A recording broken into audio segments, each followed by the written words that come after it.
Bonjour, aujourd'hui pour le tricot je vais vous montrer comment réaliser des boutons. Alors moi j'ai décidé de faire des boutons allongés. J'ai réalisé un gilet torsade que je vous montrerai plus tard en laine 7 mm de chez Bergère de France Mérinos. Donc sélectionnez tout d'abord un bout de bois. Moi j'ai pris du chêne parce que j'en avais à disposition. J'ai fait les petites marques. Donc je veux réaliser des boutons de 5 cm.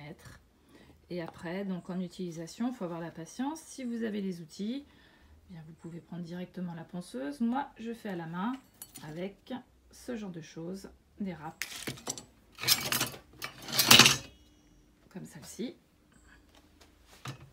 Ou comme celle-là. Les trous sont réalisés simplement avec une visseuse, comme celle-ci, avec tout d'abord un petit foret. Celui-ci, c'est du 5 mm. J'ai d'abord commencé avec du 4 pour éviter d'exploser le bois. Bon, celui-là, c'est le premier.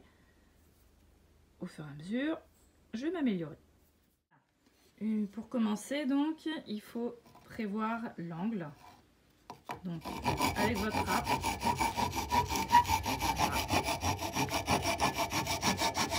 et on tourne.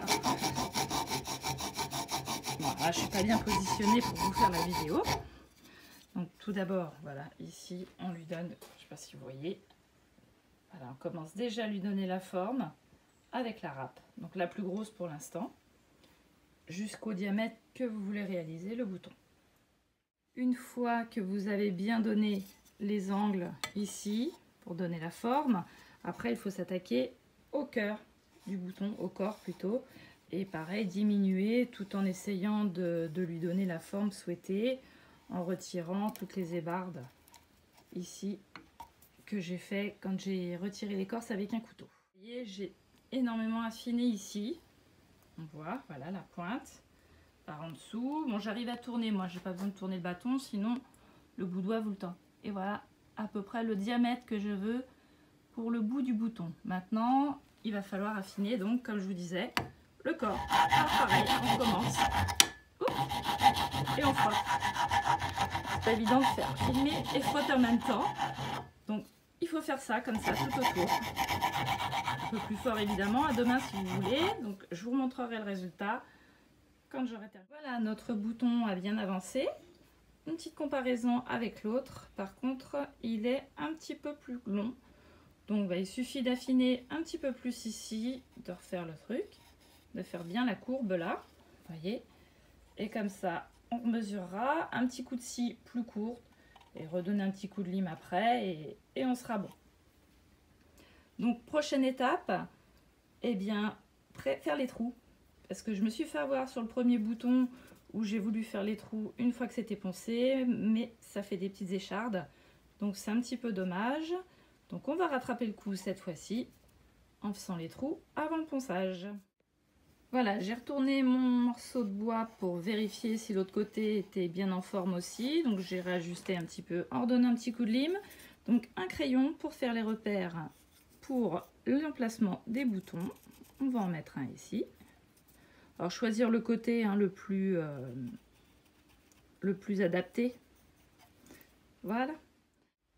Donc voilà, j'ai mis mon foret de 4 mm sur mes trous. Bon, évidemment, à une seule main, ça va pas être très pratique. Donc vous faites votre premier trou.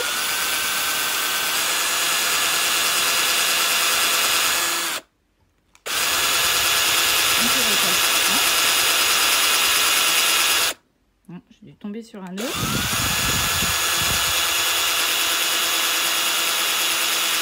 Ah non! Pardon, bêtise, je suis à l'envers. Ah, ça va tout de suite mûrir. Premier trou.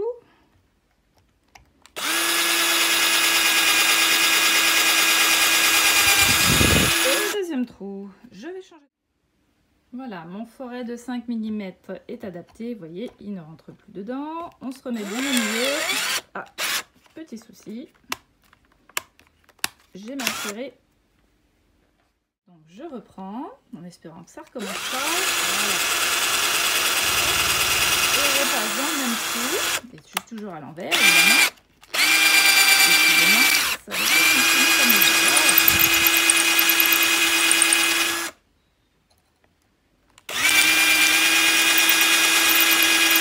Voilà. Maintenant, nous allons pouvoir passer, eh bien, soit à la lime, si vous en avez une, sinon directement, bon celui-là c'est un petit peu usagé, mais sinon papier de verre. Donc vous en avez différents grains. J'en ai un ici qui est un petit peu plus épais en granules. Donc pour dégrossir c'est pas mal. Après c'est bien de terminer avec un beaucoup plus fin. Donc pareil, bah, soit vous le faites à la lime et vous continuez à faire comme ça. Après l'idéal c'est de terminer vraiment au papier de verre. Et après pour les bricoleurs qui sont beaucoup plus aguerris, vous avez la ponceuse qui se trouve ici. Manque de bol pour moi, sinon j'aurais fait tout avec ça. Elle est en panne. Donc huile de coude, et puis finalement c'est pas plus mal parce que on montre ses talents.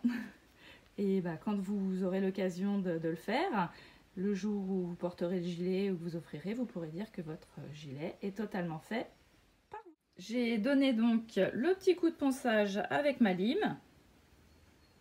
Il m'a l'air beaucoup plus joli celui-là.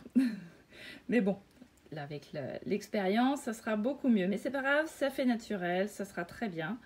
Et puis si finalement je suis bien lancée, eh ben, je garderai que les plus beaux. Mais voilà. Alors il y a encore un coup de ponçage à donner avec le papier de verre plus fin. Et puis après, on pourra couper. Alors voici les avancées. Regardez. J'ai réussi à nettoyer un petit peu plus les trous. Ils sont un petit peu plus propres.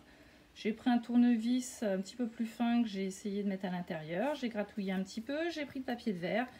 J'ai poncé, donc voilà, notre bouton est beaucoup plus joli. Le premier, étant donné que je le trouvais un petit peu moche, je lui ai redonné un petit coup de lime pour l'affiner un petit peu plus, qui ressemble au deuxième, parce que finalement la forme olive est beaucoup plus jolie. Et puis là, maintenant, on va passer au découpage du bouton. Donc je vais venir le tailler à peu près à ce niveau-là. Et puis après, il va falloir faire les finitions au niveau du ponçage. Donc tant qu'il y a encore du bois, c'est facile de le faire comme ça. L'étau, attention, est très dentelé, donc finalement ça fait des marques sur le bois, donc il faut faire très attention, une fois que le bouton est terminé, de ne pas le remettre dans l'étau pour éviter de l'abîmer. Donc le prochain, je vais encore pouvoir le faire. Après, je vais voir comment ça va se passer, ou je reprendrai un autre bout de bois pour pouvoir faire un autre bouton. Il y a bois qui est beaucoup plus dentelé. Le problème, c'est que j'ai peur que ça fasse des dégâts, donc je préfère prendre une scie à métaux qui est beaucoup plus fine et qui va me faire une coupe propre. Donc je l'ai dit à peu près ici. Hop, je vais y arriver. Et voilà.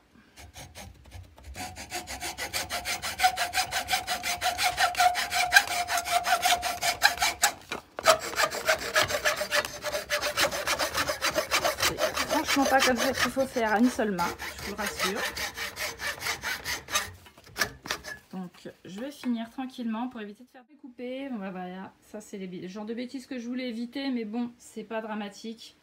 Un petit coup de lime et ça ira. Donc voici notre bouton. On va mettre à côté de l'autre du premier. Voilà, un petit coup de nettoyage là-dessus et on aura. Voilà, il va falloir frotter le bouton sur la lime. Là, j'ai besoin de mes deux mains, donc je ne vais pas pouvoir vous le montrer vraiment. Donc, hop, on frottera le bouton. Vous voyez, là où j'ai commencé à le faire, c'est déjà plus propre. Et puis après, on finira au papier de verre. Voilà, deux boutons terminés. J'espère que vos explications vous ont plu. Évidemment, c'est pas digne d'un menuisier. Je pense que s'il y en a un qui nous verrait, il m'étriperait. Mais au moins, j'ai fait avec les moyens du bord. Et quand on veut, on peut. Ça, c'est le quatrième bouton. J'ai bien avancé. Il ne reste plus que ce petit bout de bois.